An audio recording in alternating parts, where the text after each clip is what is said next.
If you want to unlink your Robinhood account from Facebook, follow these simple steps to ensure your accounts are no longer connected. Step 1. Open the Robinhood app. Launch the Robinhood app on your mobile device and log into your account if you haven't already. Step 2. Access account settings. Tap on the account icon located in the bottom right corner of the screen.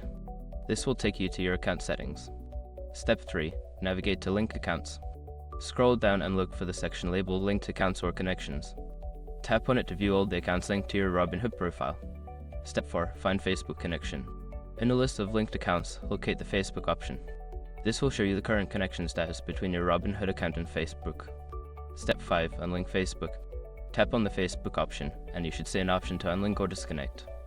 Confirm your choice to complete the process. Once you have followed these steps, your Robinhood account will no longer be linked to Facebook. If you have any issues, consider checking the help section of the Robinhood app for further assistance.